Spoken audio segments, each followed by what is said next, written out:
get started in just a few seconds when everyone has come back in. We're just about there.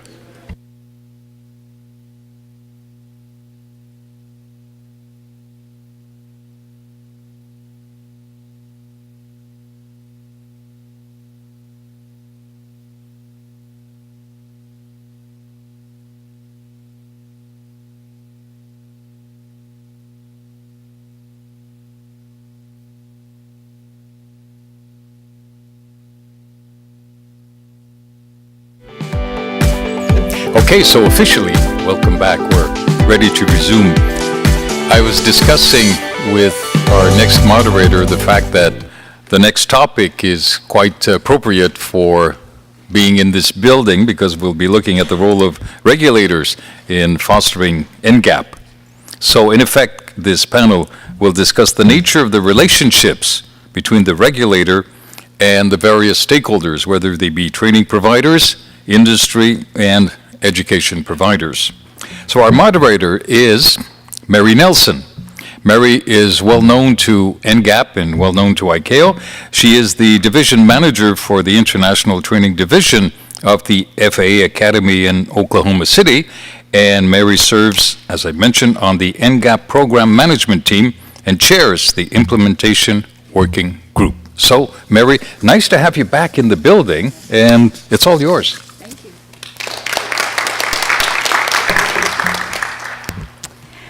Well, welcome back. I hope you all had a very nice lunch. And my one wish for all of you is that during these breaks that you meet one new person in this wonderful aviation family that we have. I mean, it's global and we have people from all over the world. And I think it's a great opportunity to meet just one person, at least one person, during these wonderful breaks that ICAO has provided for us. Thank you.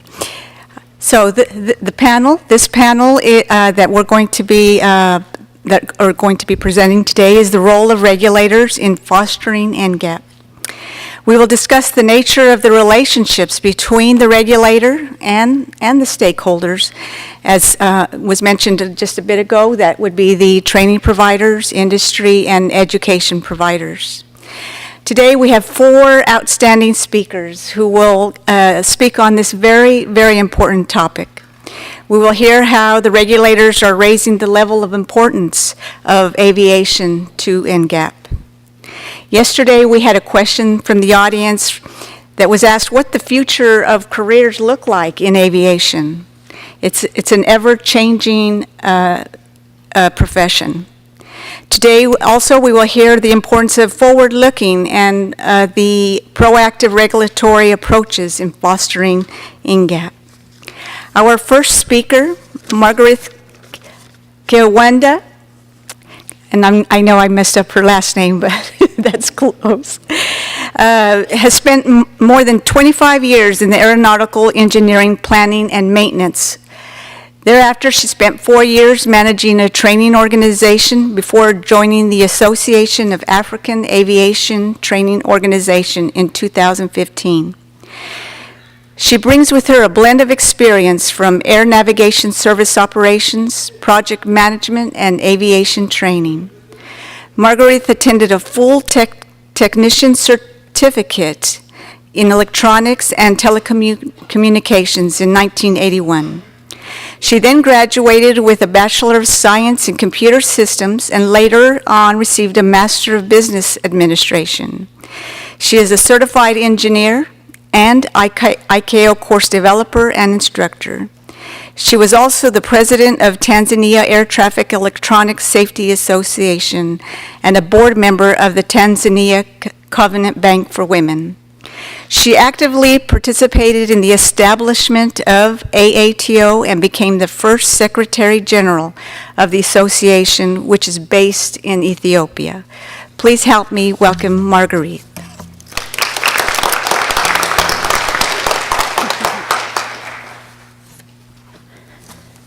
Good afternoon.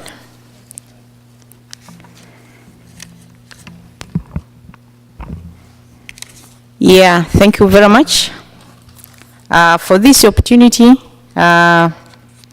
for me to present on the role of regulators and training organizations in fostering and helping to the next generation of aviation professionals. So my role this afternoon will be to share with you the emerging new concepts and automation, challenges and opportunities for aviation training organizations. As we have heard from the previous speakers, the aviation industry is highly automated, and we have new concepts emerging almost every second, if not every minute. So training organizations are supposed to take these challenges of the emerging concepts and automation and bring on board the new curricula, training of instructors, and the like.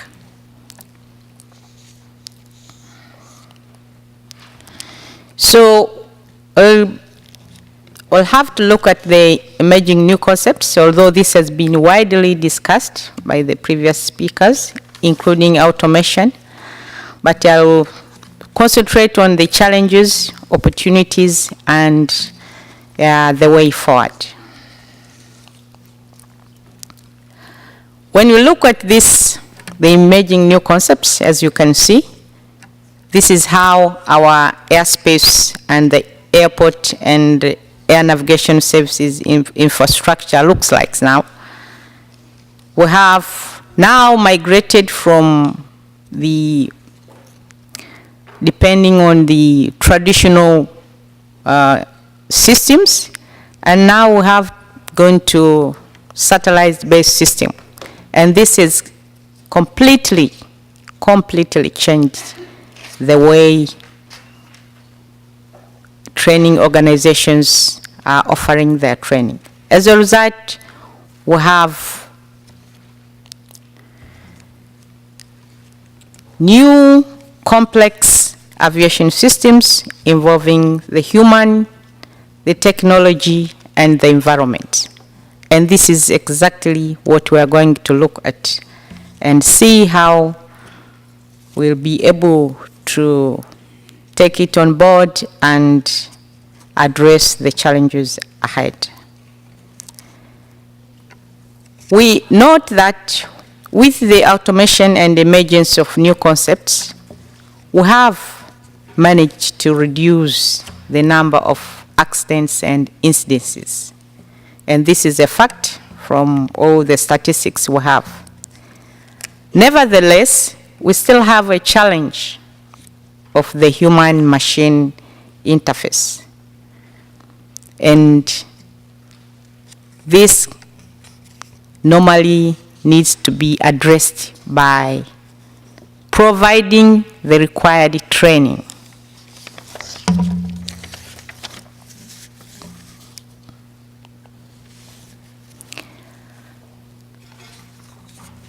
As we look at our next generation of aviation professionals,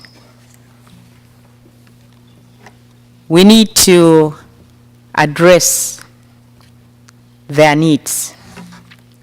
And we have all seen that the best and the most important beginning point is to promote the industry to the new generation or the next generation. Promotion, awareness, and also the most important part is mentoring and coaching. This second part of mentoring and coaching is very crucial, and it's needed at all levels of education. This includes the basic, and basic we really need to go very, very low.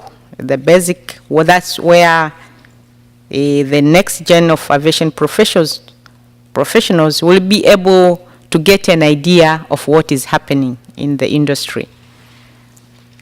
So we can go as low as the kindergarten, because that's where you can sow the seed of the industry to these very young students.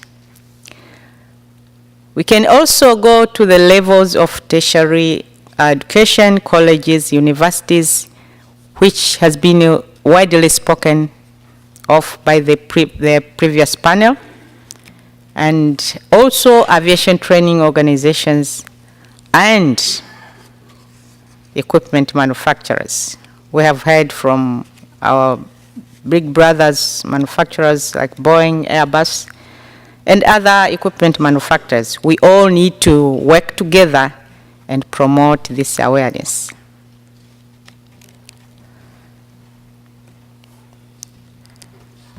So, once we have imparted this awareness to the next generation of aviation professionals, what is the opportunity for ATOs? Whenever we have a new concept in the industry, a new procedure, a new standard, that means it's an opportunity for the ATO to provide training. And training is provided at a wide range of scope, from ab initio, basic, advanced, specialization, management. We heard about the previous speaker about managing the industry at various levels. And this is one of the big opportunity for training organizations.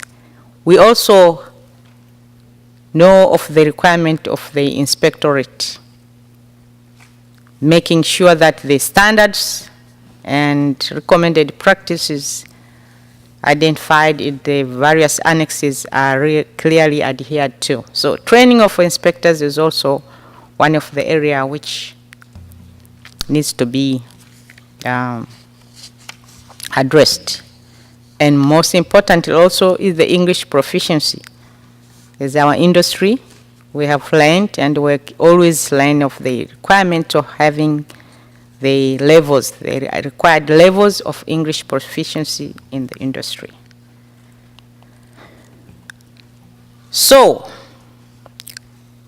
this is one of the survey results of the African Aviation Training Organizations Association, which was conducted in past 2 years. And it was established that we have the top training needs in Africa as listed there. So, if those are the needs as identified by the African continent, which is also reflected by other studies conducted by other organizations, the aviation training organizations need to address and strategically position themselves in terms of the infrastructure,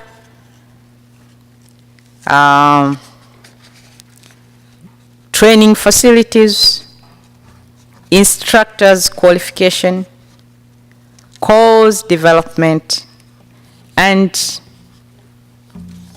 above all, the training organizations need to be ahead of the pack, to lead the pack, meaning they should identify all these emerging concepts and then work on developing the curriculum,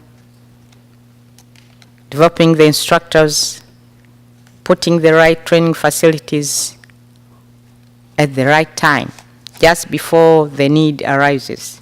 Otherwise, the training organizations will lag, and then will create a gap between the required training and the training available.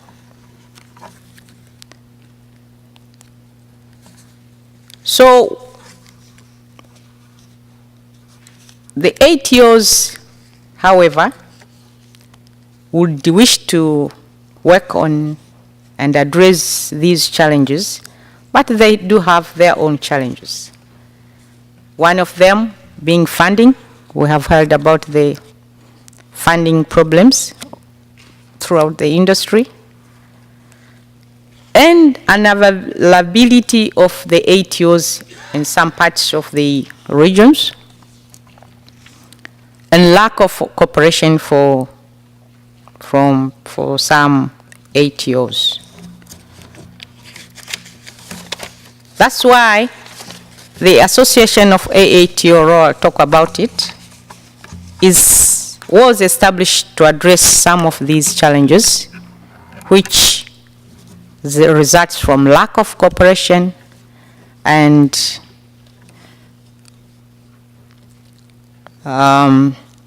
information within the African continent. So AATO is fostering collaboration of aviation training organizations in Africa by sharing resources and establishing a framework for standardization and harmonization of training, as well as publishing the reports on the various surveys conducted by the organization in the continent, just as the one we shared with you. And this will have to assist for the ATOs to work together, share resources, and then have standardized and harmonized training in Africa. So I would wish to conclude by saying that the emergence of new concepts and automation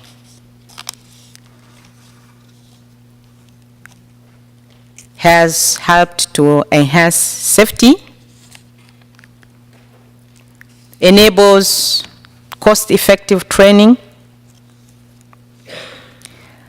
as we have witnessed for previous speakers as well, who were giving us the insights of the new training.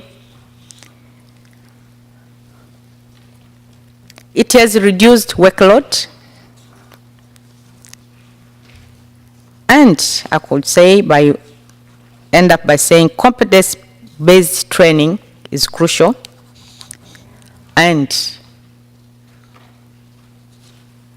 the industry and all key players need to embrace it for the sustainability of the industry.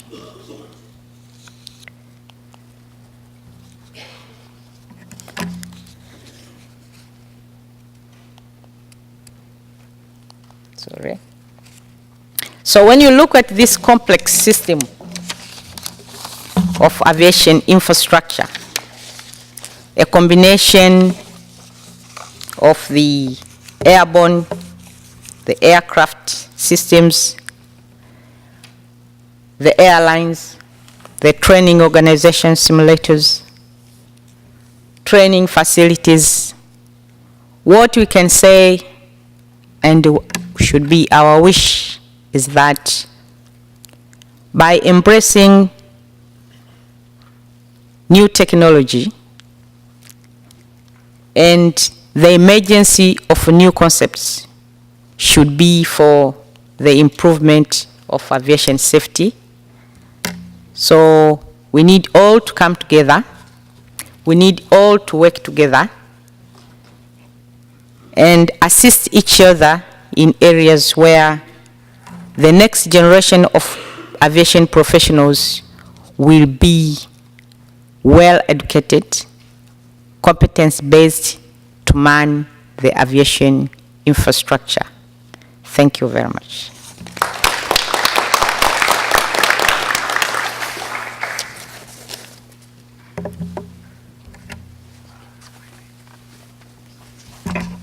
Thank you, Ms. Margaret. I've known Ms. Margaret many years, and her passion to ensure all professions within the aviation community are addressed, and also her passion to bring people together, all these organizations together, to address these needs of the NGAP. So thank you, Margaret.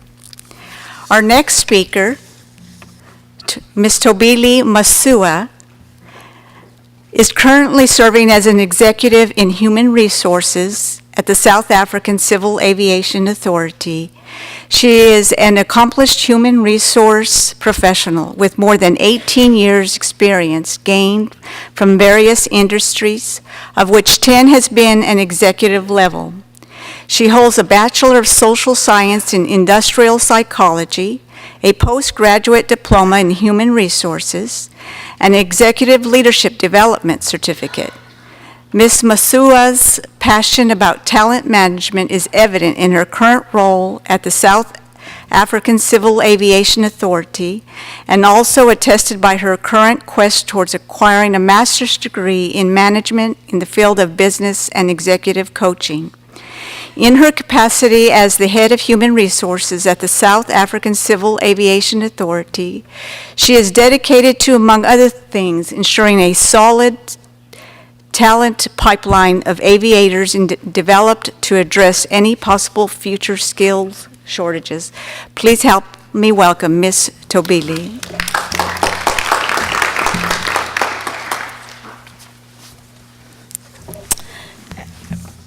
Program Director, ICAO Leadership, fellow aviators, distinguished representative from all countries and organizations, and distinguished ladies and gentlemen.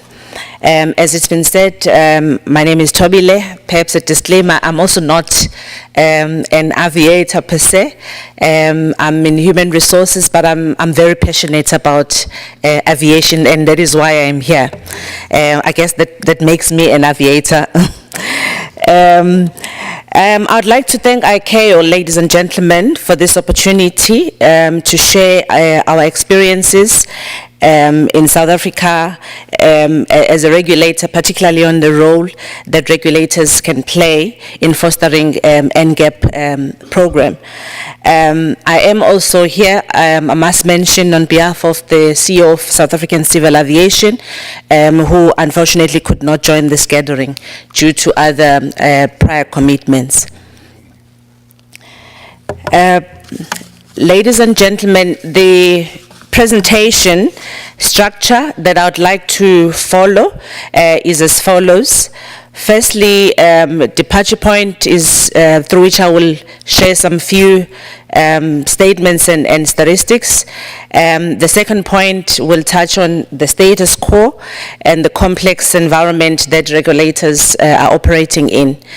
I will also then put forward some of the few possible solutions or suggestions in terms of dealing with some of the challenges that we find ourselves in. And of course, the concluding remarks in terms of the final, the way forward. Firstly, it's important, I think a lot has been said, but I think it's important as a point of departure to acknowledge that skills shortage is no longer a looming threat, and I think we have seen it in the presentations that have been made by a lot of speakers actually throughout today and yesterday. It's no longer a looming threat, but an absolute reality that is affecting all countries in the world. As it's evident in all the stats that is presented in this summit, I am sure that you will agree that the rapid growth and change that is happening, that we are seeing in the aviation environment, is reshaping the aviation industry. Ladies and gentlemen, a lot has been said about the statistics and the extent to which there's a growth trajectory in the aviation sector and the impact on our skills set and skills that are required. Therefore, I'm not necessarily going to spend too much time on that. Safe to say that I think it is very evident, based on what has been presented here in this summit, that action is required, and action is required now.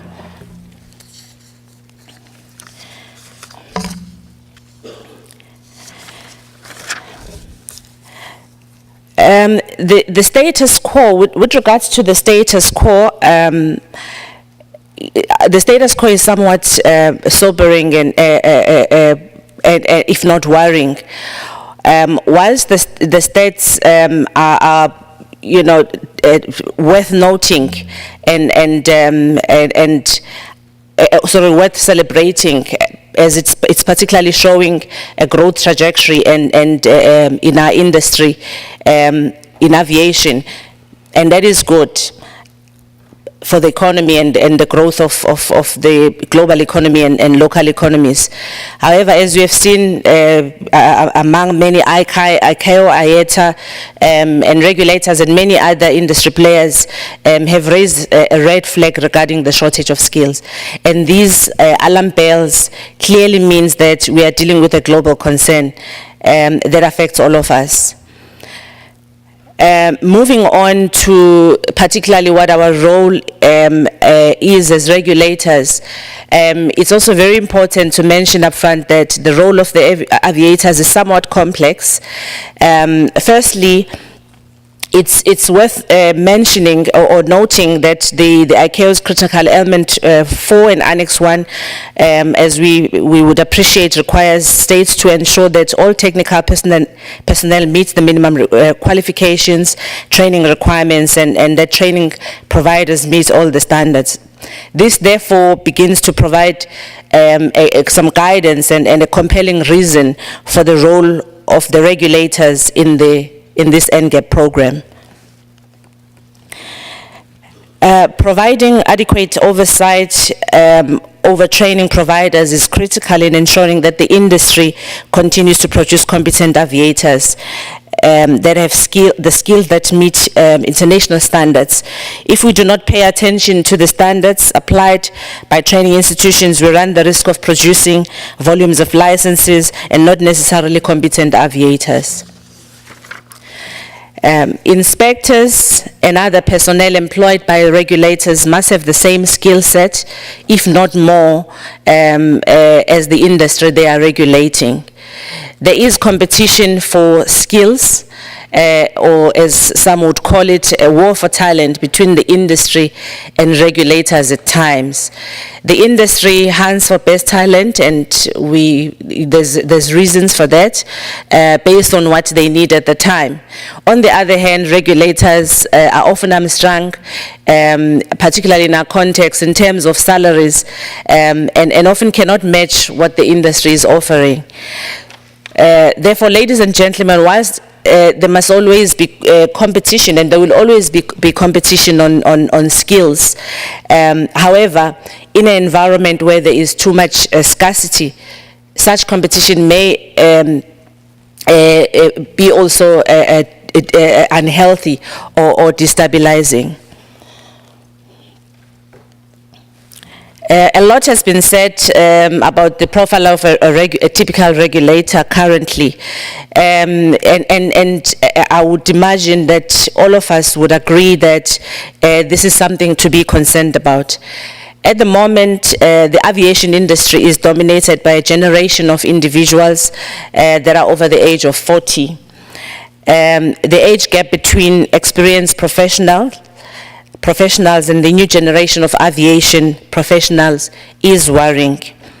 The aviation industry is not fully inclusive. I think we have demonstrated, it has been demonstrated in the previous presentations throughout yesterday and today, and is not necessarily reflective of societies at large. The aviation industry is typically dominated by males. We've heard that, especially in the technical fields. This means that the pool from which we are grooming our talent is simply limited by the mere fact that women have been overlooked over decades. And we actually have the same same phenomena in South Africa. It takes a lot of money and time to train and ensure that an aviator has the necessary experience. In a nutshell, the return on investment in certain career fields is not instant. This therefore typically puts off someone who wants to acquire the qualification and instantly get employed and start making a living. The aviation industry has to compete with other industries also in terms of attracting young people. Training, as I've indicated, is expensive and is a huge barrier to entry. Method of tuition currently doesn't necessarily talk in some instances to the new generation. We simply have to keep in mind, and I think that has been mentioned a couple of times, that when we are dealing with a generation that is techno-savvy, things need to change. In fact, because of technological advancements, the generation that we see, the younger generation does not see logic in some instances, coming to the office or being behind a desk to produce work, particularly for us who are regulators. It's one of the things that we are observing. For regulators is even worse. Immediately after training these youngsters, it becomes very apparent that some of them are not interested in being inspectors, or simply put, are not interested to fly desks, as we normally call it, and they would rather be flying the real machine. So, and this does then become to create some of the challenges that we face, particularly with regards to the inspectorate, who are, some of them are actually pilots. Ladies and gentlemen, let us use South Africa as an example in terms of what we have done thus far. There's a lot that needs to be done, as you would appreciate the challenges that I'm putting forward. However, there are there's some progress that is being made. The first thing that we did was to ensure that the South African Civil Aviation Authority, as a regulator, played a key role, a central role in the development of the National Aviation Transformation Strategy, which was spearheaded by the Department of Transport. Without the necessary transformation, we will not be in a position to ensure the gradual inclusion of all historically marginalized people, including women. Currently, approximately 90% of pilots are white males in our context, and therefore women needs to be uplifted. We have also partnered with other entities and industry and run comprehensive aviation awareness campaign, which is called a Joint Aviation Awareness Program, which ensures that the necessary carrier information reaches learners at an early age, especially those that are based in destitute and marginalized communities. In the last financial year alone, we visited 303 schools and interacted with about 40,623 learners in rural areas. In partnership with the Department of Transport and Department of Education, we are also making headways in introducing aviation curriculum at basic school level. We also, as part of our many initiatives, we have a Take a Girl Child to Work campaign, as well as Young Men in the Making program. In addition to that, the regulator partners with industry to run air shows as part of awareness of the aviation careers. As indicated in the previous slides, sorry, I'm ahead of of the slides here. As indicated in the previous slide and the pictures, we ensure that as many kids as possible get to hear about careers in aviation. Because of our socio-economic imbalances in our country, this necessitated that South African Civil Aviation, as the regulator, play a role in funding young professionals, because we realized that we have sparked these kids' interest in aviation. Most would not have funds to start their training. We also run a comprehensive trainee program in partnership with industry to get aviators qualified and ready for employment. Some of the trainees are within our employ. A typical example of this is a young man who joined us as a messenger and then progressed to client services, and after we enrolled him for the necessary training, he is now a trainee inspector specializing in avionics. In fact, we have plenty of such examples. Ladies and gentlemen, The kids you see in the pictures are the product of our bursary program. They mostly come from economically depressed households, but I'm proud to say that we have witnessed them evolve from young, timid and rural girls to aspiring captains. This is because we offered them full training and partnered with state-owned and other airlines where they are offered an opportunity to build experience in hours. Basically, we assist these youngsters to a point where they can gain experience that appeals to employers, especially in the private sector. In conclusion, ladies and gentlemen, some proposed solutions. It's important, I think a lot has been done, and thanks to ICAO and many other role players, we need to continue to keep an eye on these numbers, and as they raise flag, there should be a maximum use of state-to-state agreements and to ensure that maximum collaboration takes place. The provision of training should be relooked. Remember, it's been indicated that I've indicated that we do not want to produce licenses but competent individuals. But also we also need to look at the way we are doing training for this next generation.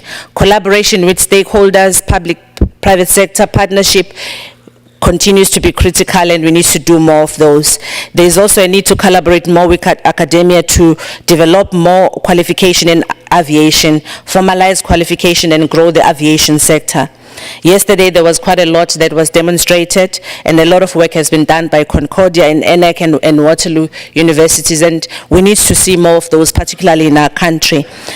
Some of us still need to robustly promote maths and science in schools, and those are some of the plans that we have. Ladies and gentlemen, let us consider more use of e-learning, I think that has been mentioned, to increase accessibility. And finally, the rigor that we normally employ when we manage our financial resources needs to be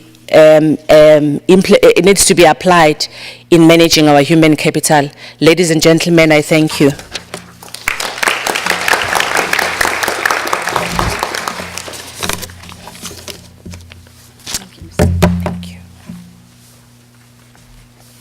Thank you, Ms. Thobile. I think we tend to forget sometimes how important the role of the regulator is in providing these issues, and that it's important that we don't stay at status quo, that we address these issues that as they come along. Thank you.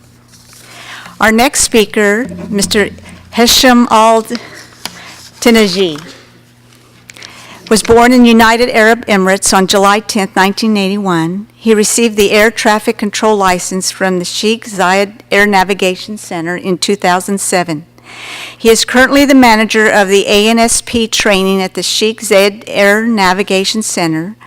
Hesham started his career as an air traffic controller in 2007 in the UAE Air Control Center, and he was appointed as an air traffic service instructor in 2013 to train the next generation of air traffic controllers. During his career as an ATC, Hesham was endorsed as an on-the-job training instructor and as a supervisor, which made him eligible in both positions within the Air Control Operations Center. Hesham was certified as a neuro-linguistic professional coach on May 2017 to assist him in reinforcing ATC trainees' knowledge and practice. Please help me welcome Hesham Tenaiji.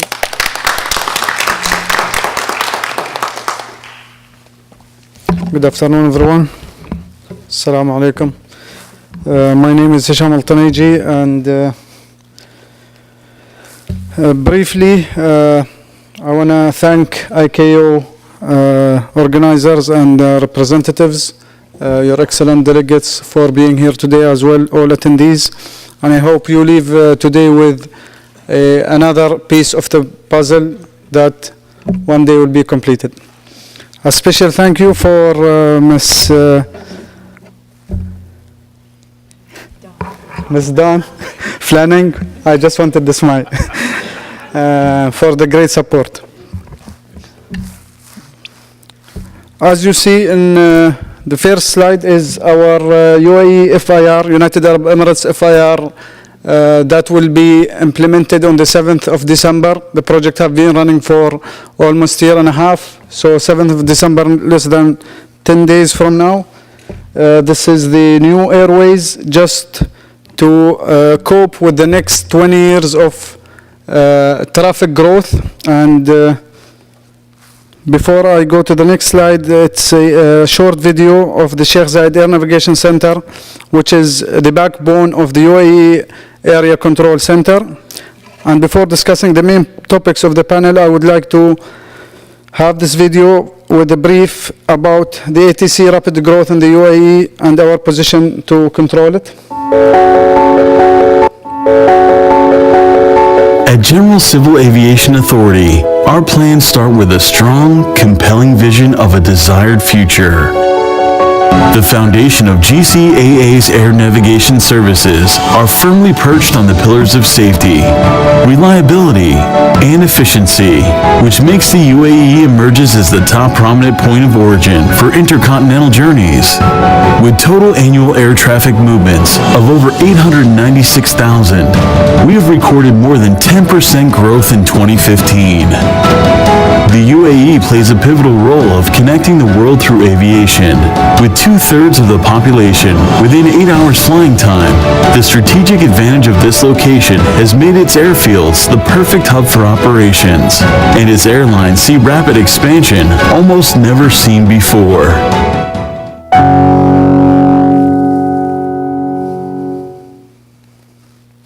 So in this presentation, I will go through an overview on the global and regional air transport growth in UAE, UAE aviation industry today, ATC future growth, the means of reaching out knowledge and skills of NGAP, regulators, techniques to foster NGAP, assurance of trained staff, framework to support the NGAP initiatives. Most of the points have been discussed through the previous panels. So some slides will be skipped through and you will have access to the presentation.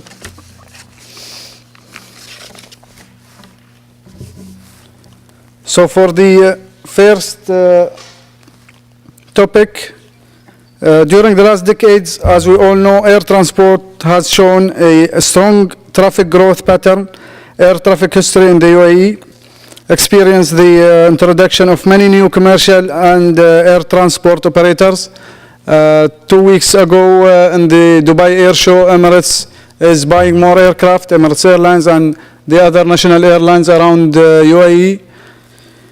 Experienced the introduction of many new commercial air transport operators and experienced the highest number of aircraft in order, aircraft orders ever registered.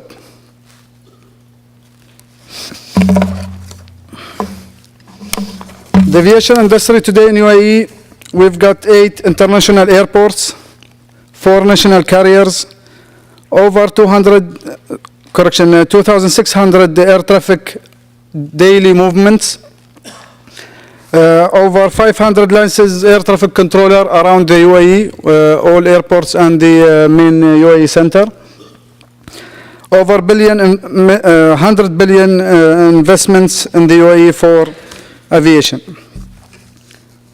Briefly, the ATC future growth as per the 2010 till 2015, the growth was 7.4%.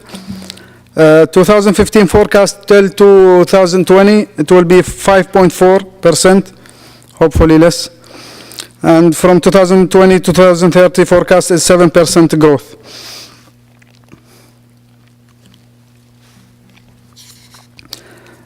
Actually, on this slide, when I started in 2005, the daily movement was around 800 to 900 movement a day, and currently we are standing with over 2,600 movement per day in the UAE airspace only.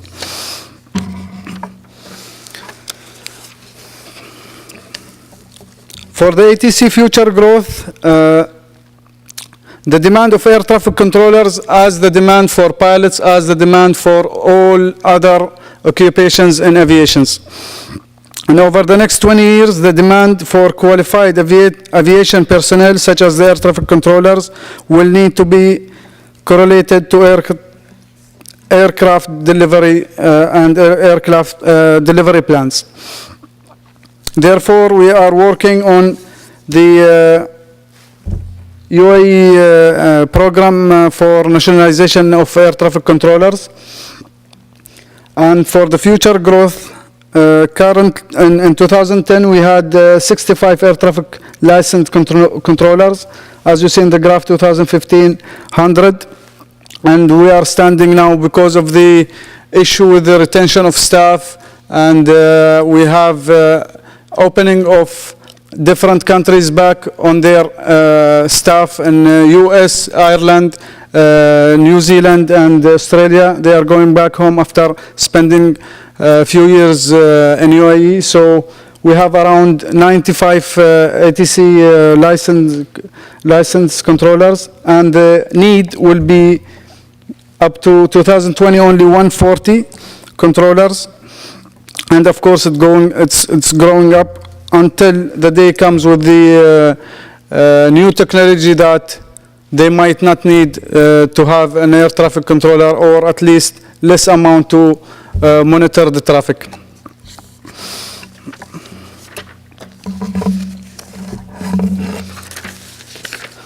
Next topic of the means of reaching out knowledge and skills for NGAP. We started the ATC promotion campaign to the ATC training program and the aviation knowledge as a whole to pass the awareness of the aviation in our region at least. Collaboration between regulators and stakeholders, and we have a lot of initiatives. I will go through them later on in the presentation. The continuous appreciation to young aviation achievers, as we call them, and the presentation as well, and with the last video you will see some of that on that topic. For promoting the ATC training program and the aviation knowledge, NGAP initiatives were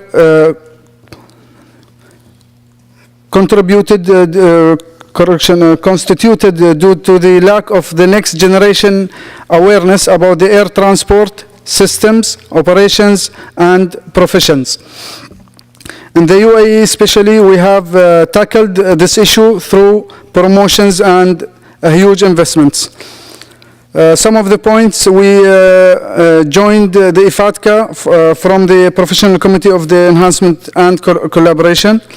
Lots of improvement on coordination with education authorities and the National Qualification Authority in the UAE to accredit the ATC license, as most of our graduates always look for a degree and they don't understand the concept of having a license. So a licensed controller or a licensed pilot doesn't have a degree. So this is why we are in a close coordination now. Hopefully by the first quarter of next year we'll have something in hand. We initiate the promotion ATC campaign in 2011, and by visiting different schools, colleges, and even universities.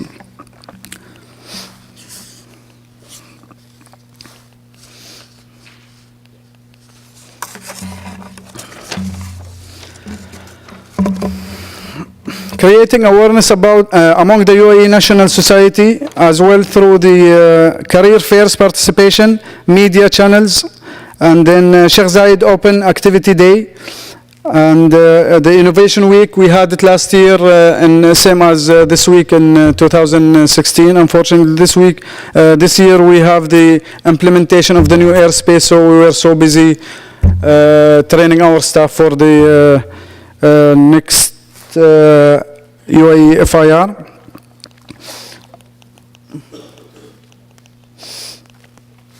This is some photos on the career fairs and school open days that we visited, and we participated just to spread the awareness of aviation.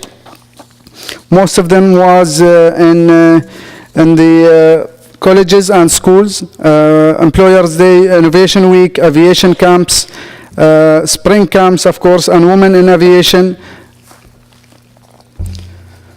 The ATC campaign in 2015 had 5 initiatives only. In 2016, 21 initiatives. We almost covered the whole UAE, whole cities, all of the cities. And this year we had as well 19 initiatives.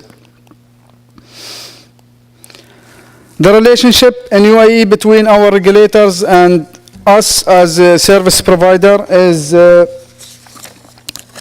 very well, where it started in back in 2011, there was a lack of harmonization between the global regulations, and the challenge yet, the harmonize is now ensured through the collaboration, continuous negotiation to set standard that is enhanced and to fit our training program, maintaining an open line of communication and sharing the best practices. If you heard about the VORSI, the voluntary reporting system. Institution of discipline that harmonizes training regulations as well. And Sheikh Zayed Air Navigation Services initiated a joint study with our regulations and licensings to consider the following main points on the table now of discussion. ATC validation age from age 21 to age 19, as we had star students, as we call them. And the ATC medical requirement, we had an issues with the color blindness, that the ratio is different from country to country.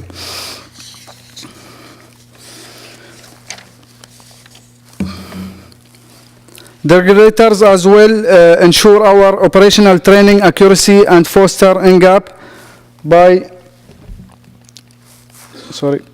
the following points that you will have access to it later on.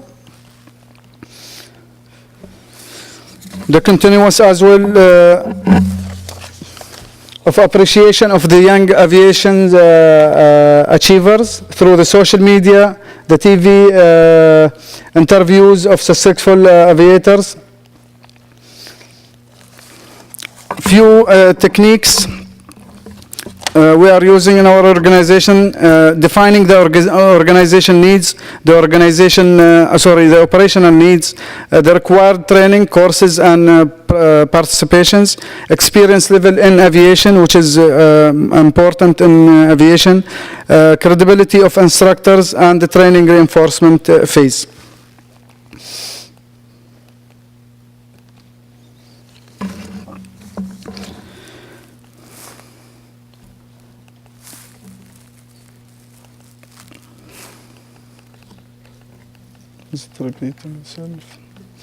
At the end, before the end, actually, I will have the video, but before that is the suggestions for ICAO NGAP, just to consider the following, as we have some in different governmental federations.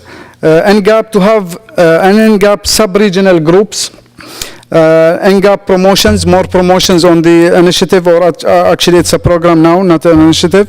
NGAP awarding system, and NGAP youth circle. The video, please.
thank you for keeping your eyes open. Thanks. Thank you, Hesham, for sharing with us great initiatives in place where a regulator is fostering NGAP. Our next speaker is Darius Lim. Darius Lim has been with the Singapore government for more than 12 years. He started his career at the Ministry of Finance, where he oversaw the budget of and evaluated funding proposals from the Ministry of Trade and Industry and its statutory boards. He subsequently moved to the Economic Strategy Unit, where he focused on policies related to innovation. The interest in technology and its benefits brought him to the National Research Foundation, where he devoted a number of years to work on national research, innovation, and enterprise policies. Darius is currently the acting director of the Aviation Industry Division at the Civil Aviation Authority of Singapore. His current portfolio entails working with various air transport stakeholders on intriguing technology and innovation projects and manpower development policy. Please help me welcome Darius Lim.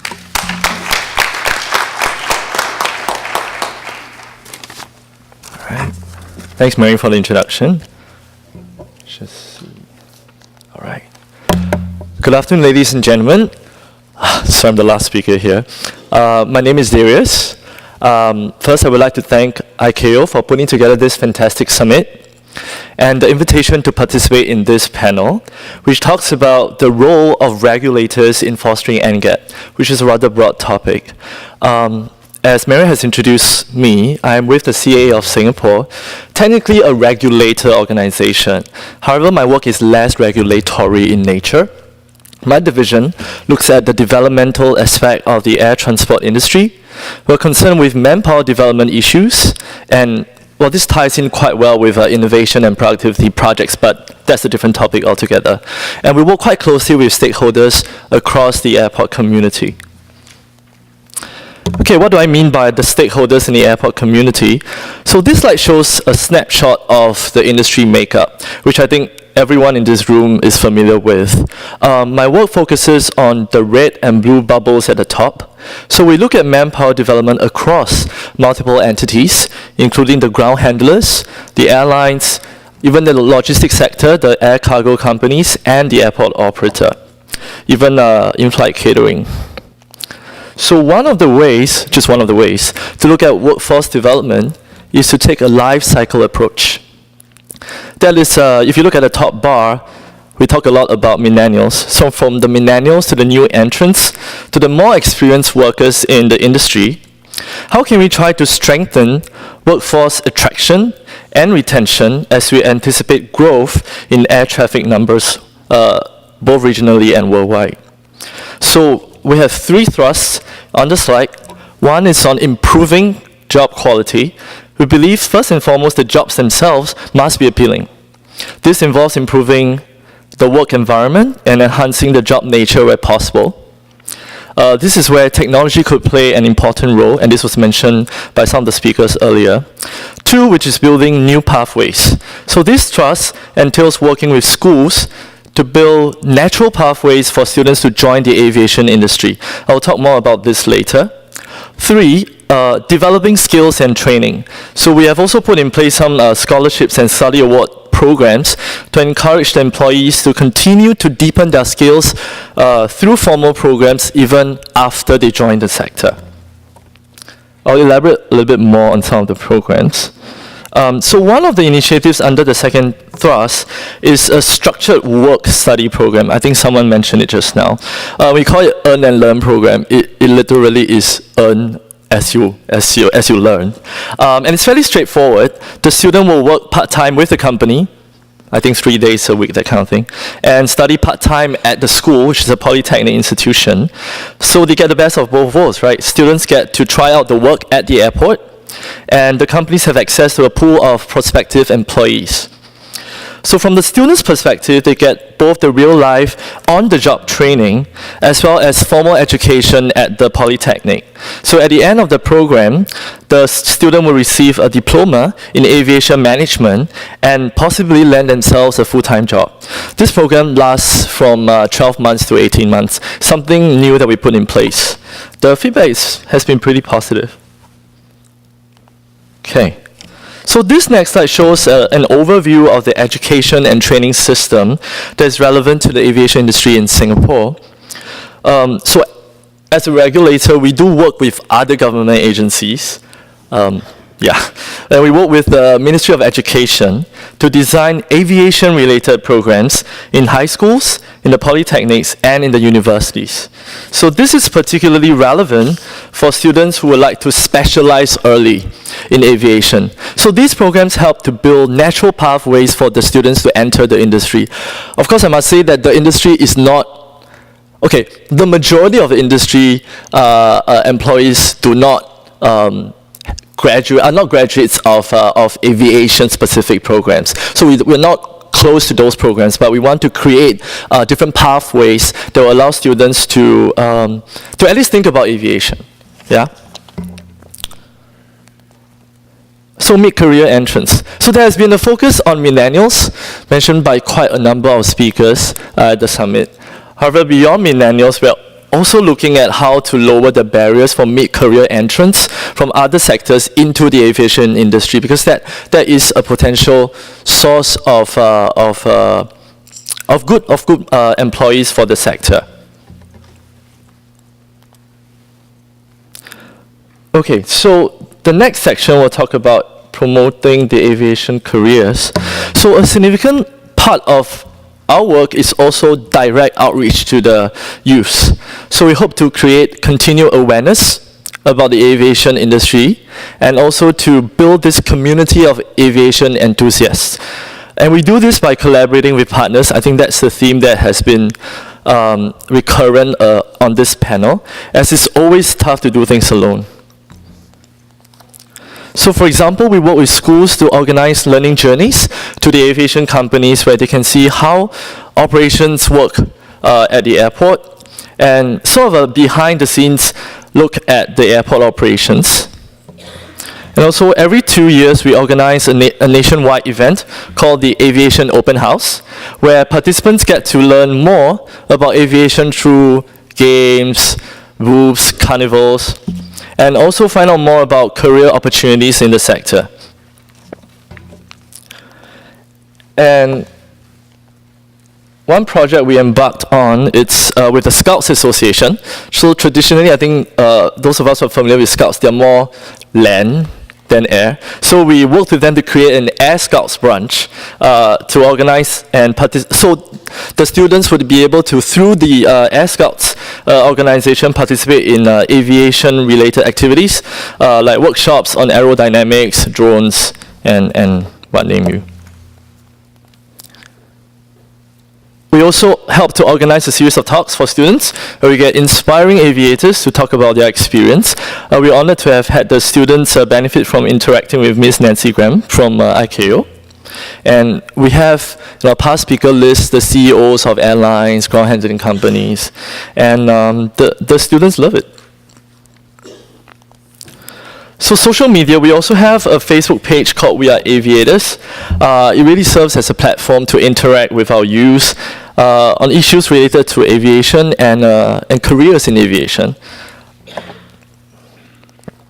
And we also run an annual media campaign just to profile the industry to the public. I think, as one of the speakers also mentioned, sometimes it's not only the youth we need to speak to, it's also the parents when they're considering career options. All right, so I'm sorry for rushing through the slides, but what I want to emphasize is that these ideas and concepts will continue to evolve as you have millennials and post-millennials joining the industry. And we're constantly looking for new ideas to engage the next generation of aviation professionals. Yeah, so let's continue this important conversation. Thank you.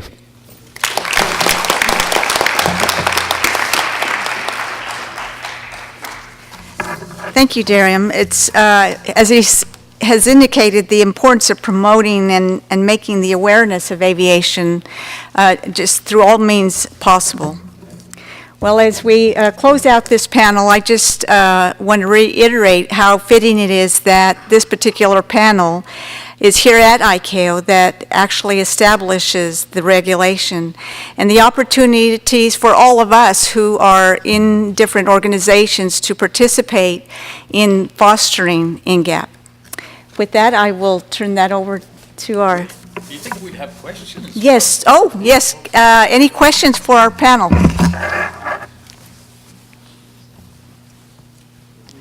I see one. No? Sometimes they need a few seconds. Okay. So maybe I can ask one until one of you can get brave enough to hit that button. So to our panel, how can regional and national officials work together to develop policies to engage NGAP? Would one of you like to take that question? How can regional and national officials work together to develop policies to engage NGAP? I believe, Mary, it was discussed even yesterday is the open dialogue by defining the customer needs and maybe the society needs. So if they have it in one table and open discussion just to share the needs, because sometimes the regulators, they just come from a different background with a different sets of procedures that they have to set. But when they sit on a table and know the needs, so the issue comes from sometimes the customer himself. He needs to raise his needs. So by raising the needs, then the understanding will be mutual, and then the policies will be amended. Thank you. Would anybody else like to add to Hesham? No? Any questions so far from the audience? We got one here. Good evening. I do have a question. Actually, first of all, I would like to thank...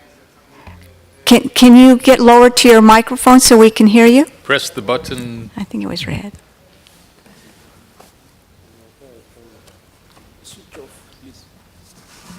Where is that gentleman? He's standing up back there. If you have to press the button on your mic, just next to the mic, there's a button, and the red light will go on. Maybe I can wave to the technician that it's at the back. Or maybe go to another seat. Perhaps that one is, there we go. No, we have it. Good. Boy, this is high tech. Thank you. I can fly the plane, but I can speak in the mic, I think. First of all, I would like to thank you for this conference. I find it very interesting. My question was for the panelists, I think from South Africa. I find it very interesting when they were talking about the percentage of the 90% of the pilots in South Africa was more from the Caucasian community. I myself, an airline captain here in Canada, have been going internationally in different countries. I flew in Africa, I flew in the Caribbean, and it seems that we have this problem too in other country.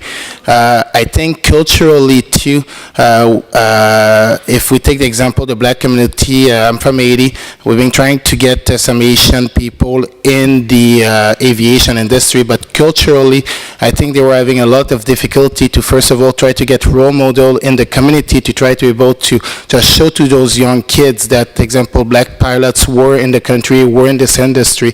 We've been trying to work to either get some aviation week, to go to those schools and to try to really make a lot of marketing to try to, not only in one community, but in a lot of community, to try to get more and more people, even in the young women. I would like to know how South Africa are working to try to either commercialize more aviation to the black community, or did ICAO have been working in some program like that to try to help where the country, where the concentration is mostly in one ethnicity more than nationally diverted? Thank you very much for the question. I hope I got it. But yeah, I think the most of the challenges that we have, I think, as you would appreciate, are historical. But the transformation strategy that we have put together in conjunction with the Department of Transport sort of sets a framework in terms of how we move forward. So there's quite a number of programs that seeks to deal with a whole lot of those issues, cultural issues and the issues that you've mentioned. But I think most importantly, the collaborations that we are making with regards to the industry, the joint aviation, the JAP program, where all the aviators come together, because the challenges that we face are known, are well known by the industry. So they are not just government or aviator challenges. So working together and collaborating with the industry, we are seeing the pace of change, of course, is slow, but we are making some headways, and I think as you have seen in the presentation, in some of the programs that we are implementing. I hope I heard the question correctly. Okay. Thank you. I think we had another question here on this side. Go ahead, please. Yeah, my name Badr Al-Aliyan. I'm from Prince Sultan Aviation Academy, Saudi Arabia. I believe the contribution has to come from all parties to promote the NGAP. The government, ICAO, and the Civil Aviation Authority, they should come together and implement a rule or regulation to foster the NGAP. For example, back home, the government took the initiative of, we call it scholarship program, where the government will take full responsibility of scholarship from A to Z for pilot, technicians, dispatchers, etc. I get this invitation, and the first time I know about NGAP through the letter came from the president. I believe it needs more communication and should be escalated to a higher level. Thank you. Yes, go ahead. Thank you for the topic. Actually, it is, I would say it is our part to promote NGAP from our side. It's like the customer and the regulator. The regulator needs to know the needs. So we need to tell him our needs. So it's the same thing. We need to promote NGAP. We need to tell our government, our regulators, this is the initiative from ICAO, and this is how it will help us. This is how it will give the awareness on the society. This is how we need to do collaboration with Singapore Academy. This is how we, so it's just listing either a presentation or a project and going forward to the whoever is in charge, and the support, I believe it's there from ICAO or from any other entity that is working with NGAP. Okay. Thank you. I think that's all the time we have for questions. I'd like to thank our speakers. Let's give them a round of applause. Thank you so much. I'll turn it back over to you. And congratulations to you, Mary, and thank you very much. Thank you. Thank you. See you soon. We're ahead of time. Fantastic. Actually, we have quite a good group in the last panel. So what we thought we'd do is advance the coffee break a bit, like to right now, and come back in the room at 3:15 instead of 3:30. So that'll give us ample time for our last panel and perhaps a bit more exchange with the members, and also a bit of time technically to get set up for the last presentation, the closing ceremony, which I think you will find quite interesting. Okay, so thank you for coming back at 3:15. Enjoy the coffee break.